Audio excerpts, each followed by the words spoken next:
Aujourd'hui, Extra Naturel a rendez-vous comme chaque lundi avec Terra Cultura et nous recevons le rédacteur en chef de Terra Cultura, ce magazine qui aborde la vie sauvage, la culture et les traditions, l'environnement. Damien Lafont, bonjour. Bonjour Frédéric. Alors Damien, aujourd'hui, nous plongeons directement dans la case vie sauvage, bien que on coche aussi la case environnement avec ce Oui. reportage sur les raies manta. Où est-ce que ça a eu lieu, ce reportage photo?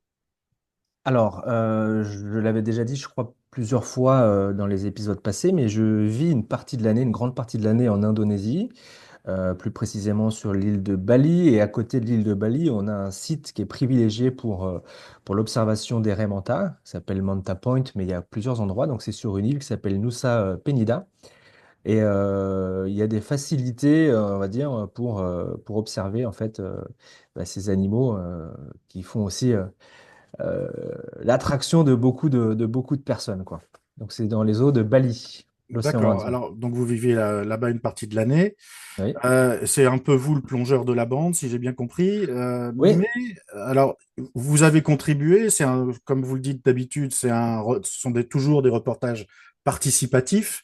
C'est-à-dire que tout le monde contribue.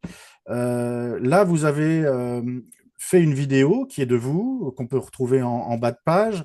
Je vais partager l'écran pendant que vous allez parler, mais vous avez voulu aussi rendre un hommage. Ouais, alors j'ai commencé la plongée il y a une vingtaine d'années et mon premier instructeur, Robert Smith, faisait de l'apnée, était un photographe aussi marin. Il était le représentant d'une association pour la protection de l'environnement.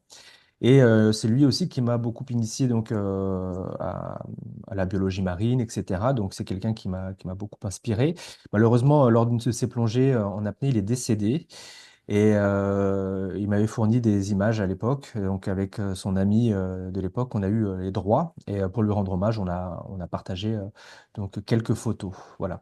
Et l'autre personne, c'est un guide avec qui j'ai l'habitude de plonger sur donc ce site qui s'appelle Manta Point et avec qui j'ai voulu partager aussi ces images parce que lui, il y plonge tous les jours et il voit tous les jours de belles espèces. Et la petite vidéo à la fin, bah, c'est moi qui l'ai tournée parce que j'ai eu cette chance de rencontrer cette raie manta noire qui a fait une belle, comment dire, une belle danse autour de nous. C'était vraiment magique et on a eu On voit ça. de bonnes Racontez-nous, conditions, quoi. racontez-nous un peu comment ça se passe, ce côté magique. Il faut descendre profond. Alors, Mais c'est pas un peu trop. le revers de la médaille, hein. Vous l'avez abordé, c'est à Manta Point. Vous me disiez que c'était un peu pollué par le tourisme. Ouais, beaucoup, ouais, trop même. C'est-à-dire que c'est facile d'accès dans le sens où c'est proche de Bali. Bali vit en ce moment, enfin, de plus en plus, une surfréquentation touristique et il y a un développement d'activités autour du tourisme qui amène donc les gens à fréquenter ce site qui à la base devrait être un site protégé parce que c'est un endroit où les raies viennent se retrouver et puis c'est propice pour leur alimentation, pour leur reproduction aussi. C'est rempli de plancton, donc c'est des animaux qui filtrent le plancton. Et on peut retrouver chaque jour des centaines de bateaux qui sont gavés de touristes, de plongeurs. Alors, je sais pas forcément des mauvais plongeurs, mais c'est-à-dire que la surfréquentation fait que dans l'eau, on voit plus de plongeurs et de snorkelers que de raimentas. Et dans les bons jours, on peut croiser une dizaine, une quinzaine de raimentas qui vont tourner autour d'un grand rocher qu'on appelle une cleaning station. Et c'est vrai que c'est magique parce que moi, j'arrive à comprendre les gens dans le sens où c'est vraiment un balai sous-marin, quoi. C'est quelque chose de fabuleux. Il y a une grâce quand on voit cet animal qui est relativement imposant. On a l'impression que c'est pas très rapide, mais quand on est à côté, on voit que finalement, dans l'eau, elles sont inégalables, quoi. Mais voilà, il y a des manques de respect, des plongeurs qui s'approchent un peu trop près des animaux, des snorkelers qui essaient de descendre et les toucher. Ce qui fait qu'avec le temps, eh bien, elles vont migrer à d'autres endroits, si cet endroit-là est propice. Mais si c'est pas le cas, eh ben, malheureusement, avec le temps, ça peut être amené à disparaître. Alors, il y a un côté voilà, qui est propice à l'espèce, et puis l'autre côté qui est l'autre propice au tourisme, aussi au développement. On va dire, de la vie de ceux qui en bénéficient, quoi. Donc, c'est un dilemme. un dilemme du gouvernement, je pense, qui doit prendre des mesures de restriction ou de peut-être de se dire, voilà, on va autoriser tant de plongeurs par jour, tant de bateaux, parce qu'il faut voir ça. Je partagerai plus tard, je pense, sur YouTube une vidéo de drone où on voit le nombre de bateaux. C'est affolant, hein. Alors, en plus de ça, avec la période des pluies, on va tomber sur une autre pollution qui est une pollution plastique. Je pense que beaucoup de gens ont vu ces vidéos traîner sur YouTube avec des Raymanta en plein milieu des plastiques, quoi. Donc, c'est vraiment assez triste à voir quand on sait que c'est un balai vraiment magique, quoi. C'est impressionnant. On a l'impression que quand ça passe au-dessus de nous, c'est une ombre, quoi. C'est un parasol. Enfin, je sais pas comment dire. C'est fabuleux. Alors, dans votre article, on découvre des choses, un peu comme toujours. Vous faites des petits focus qu'on retrouve au milieu de la page. Et puis, moi, j'ai personnellement appris des choses. Alors, confirmez-moi quelque chose. J'ai toujours pensé que les raies manta faisaient partie de la famille des requins. C'est pas assimilé, mais c'est vrai que c'est une branche différente, mais il y a beaucoup de similitudes, oui, dans leur façon entre guillemets, de respirer, c'est-à-dire qu'elles sont obligées de, comme les requins, comme beaucoup de requins, d'être toujours en mouvement pour que l'eau puisse passer dans les branchies et qu'elles puissent respirer. Et comme certains requins aussi, elles laissent la vie en expulsant l'œuf qui a déjà été, comment dire, je sais pas comment l'expliquer, mais prêt à libérer le bébé déjà tout fait, quoi. Donc en fait, c'est pas un œuf comme les roussettes, comme je voulais le dire plus tôt, qui est entouré, qui va éclore, c'est déjà fait, le bébé est prêt et puis il est déjà en pleine possession de ses moyens pour vivre en pleine mer. Alors, il y a une chose aussi que j'ai appris, c'est que c'est relativement inoffensif. Ça filtre, vous l'avez dit tout à l'heure, le plancton, ça ne se nourrit que de plancton? C'est ça, oui. C'est des animaux filtreurs qui vont se nourrir de plancton en général qui est proche de la surface. C'est inoffensif, c'est-à-dire que les raimentas sont inoffensifs, mais il faut quand même éviter de les toucher par précaution. Euh, à contrario d'autres raies qui sont vraiment plus dangereuses, qui sont pas de la même famille, mais qu'on va trouver plutôt au sol, comme les raies pastenaques qui ont un dard et qui, pour se protéger, sont venimeuses, quoi. Ça leur sert aussi pour capturer des proies. Donc celles-ci sont vraiment beaucoup plus dangereuses et qu'on va les retrouver vraiment au sol, enfouies parfois sous le sable. Donc elles sont très difficiles à repérer. Alors, vous parliez du surtourisme qui empêchait l'évolution naturelle, du milieu naturel dans un milieu naturel, en tous les cas des raies manta. Vous, dans un petit encadré de votre article, on découvre que c'est qu'une espèce qui a été classée comme vulnérable, c'est-à-dire elle est elle aussi menacée, comme beaucoup trop d'espèces sur notre planète. Elle a été classée comme vulnérable par l'UICN, l'Union internationale pour la conservation de la nature. Nature. Et on voit une photo où effectivement, donc il n'a pas fallu chercher trop longtemps, je suppose, pour voir une raie avec un morceau de filet accroché à Bah, à la nageoire. ouais, c'est malheureux. Alors, celle-là, c'est pas cette espèce-là qui est la plus vulnérable. Celle-là, c'est une raie de récif, qui est quand même très imposante, hein. Ça doit faire 3 mètres d'envergure. Mais oui, ce jour-là, elle a été pénalisée enfin, par un filet de pêche. Alors, c'est des zones, comme je vous disais, normalement, qui devraient être protégées, mais comme elles sont remplies de plancton, eh ça favorise aussi les autres poissons à venir s'y retrouver. Il y a du récif corallien, donc il y a aussi beaucoup de poissons.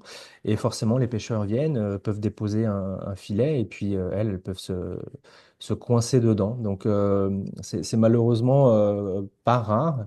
On a une vidéo où on la voit évoluer avec le filet, mais sur le long terme, ça peut être handicapant. Ça peut éventuellement l'empêcher de se déplacer correctement et puis après de survivre. Donc, c'est quelque chose qu'on voit régulièrement et malheureusement de plus en plus.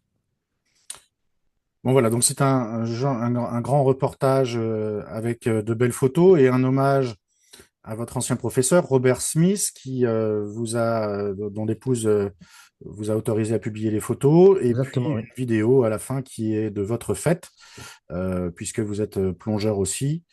On va parler, donc ça c'est à retrouver hein, bien sûr sur terra-cultura.com et comme chaque semaine tous les lundis, et c'est ce reportage du lundi. Et ben, quand on arrive sur votre site, on voit une pop-up, C'est tout c'est-à-dire nouveau. une fenêtre surgissante, comme diraient nos amis canadiens.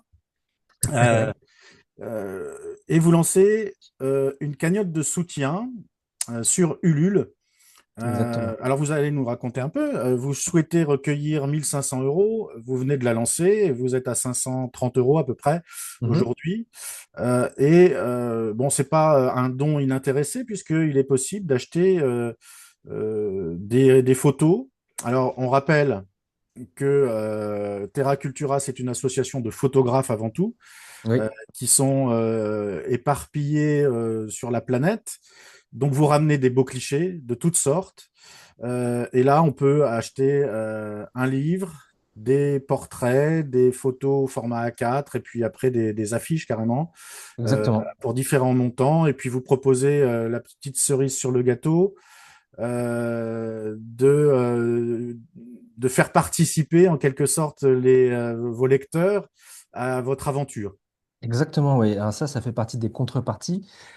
On a lancé la cagnotte donc avec un montant de 1500 euros parce qu'on pense que c'est vraiment réalisable et ça va servir au développement du média. Alors il y a des besoins pour le média en termes d'hébergement de sites internet. Enfin voilà, il y a des frais réguliers sur les applications aussi parce qu'on a une application qui est valable sur iOS et Android pour faciliter la lecture aux gens.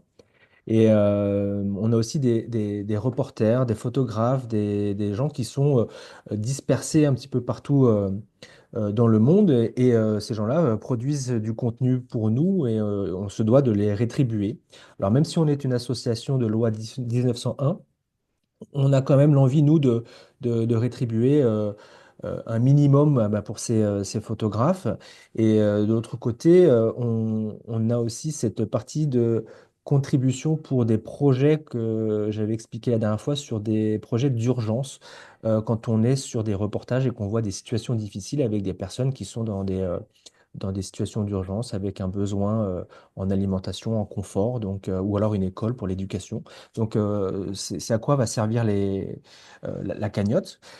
Les contreparties, oui, bah voilà, c'est le livre Eyes on Bali qui est produit en Indonésie, mais j'ai encore un peu de stock en France, donc je le mets à disposition de ceux qui le veulent eh bien, pour faire un don et puis recevoir ce livre. Et puis après, avec les collègues photographes, on s'est mis d'accord sur quelques photos qu'on pouvait mettre en vente à plusieurs formats, portraits, paysages, scènes de vie, et on va en rajouter. Elles sont disponibles aussi sur le site internet. Et puis, ouais, cette petite cerise sur le gâteau, c'est une participation donc, à l'année pour être adhérent de l'association, ce qui va permettre aussi à ceux qui le souhaitent de faire des visioconférences et puis de discuter un petit peu avec nous en rédaction de quels sont les prochains articles, d'être vraiment à l'intérieur euh, de cette rédaction et leur expliquer un petit peu les coulisses, comment on a photographié, quel matériel on a utilisé, comment on a été approcher les gens, comment on a eu les sources, euh, comment on traduit tout ça aussi, l'aventure quoi de terrain. Alors, c'est un peu formateur aussi parce que si les gens sont amateurs en photographie, ça va leur permettre aussi de pouvoir apprendre des choses sur comment manier l'appareil photo pour faire les photos qui vont pouvoir servir à faire du reportage et du documentaire. Voilà. Voilà, parce que ça, c'est votre métier toute l'année. Enfin, votre métier, pas vraiment, mais votre passion. La passion C'est-à-dire parce que métier, ouais, c'est. vous êtes biologiste marin, c'est ça, Je suis de pas métier. biologiste marin, mais ouais, j'ai un diplôme d'université en biologie marine. Ah, d'accord. Mais à la base, je vis vraiment de la photo, de la vente d'images, de livres, de workshops que je peux proposer ou de voyages sur lesquels les gens nous accompagnent pour être au plus proche de nos actions. Donc en fait, c'est aussi le moyen pour eux de voir comment on filme derrière, comment on prend les photos. Là, c'est vraiment du terrain. Mais dans le cadre de l'association, voilà, ce serait une réunion mensuelle où on peut discuter de nos actions et puis de peut-être les intéresser aussi au sujet et pourquoi pas de nous donner des idées. Tout à fait. Alors, j'étais en train de chercher la cotisation annuelle, c'est 120 euros, c'est 10 euros 120 par euros. mois. Donc, pour 120 euros, possibilité de participer à la rédaction du magazine terra-cultura.com, puis d'avoir des conseils par des professionnels Ouais, et de se rapprocher du milieu naturel tout simplement et de savoir comment prendre des photos. Voilà, donc tout ça à retrouver, c'est le dossier de la semaine sur terra-cultura.com. Et ben, vous allez, de toute façon, vous ne pouvez pas passer à côté de cette pop-up, cette fenêtre surgissante qui vous invitera à participer à la vie de l'association, que ce soit par l'achat d'une photo ou justement une adhésion annuelle à l'association. Merci, Damien Lafont. merci beaucoup, Frédéric. Et peut-être le sujet de la semaine prochaine? Alors, normalement, c'est quasi sûr, mais bon, on ne sait jamais, mais on Pas devrait. encore bouclé, c'est ça? C'est pas encore bouclé. Il y a des hésitations parce qu'on a d'autres sujets qui peuvent arriver aussi, mais on devrait partir dans le Grand Nord pour parler des aurores boréales. Ah, très bien. Alors oui, alors en plus, on a des tempêtes solaires en ce moment. Et, C'est ouais, fantastique, ça et doit ouais, être merveilleux. exactement, c'est fait pour. C'est pour ça qu'on a Bon, pensé alors à ce sujet. j'ai hâte d'être à la semaine prochaine. Merci Damien Lafont, puis Merci donc à la beaucoup. semaine prochaine. À la semaine prochaine. Bonne journée.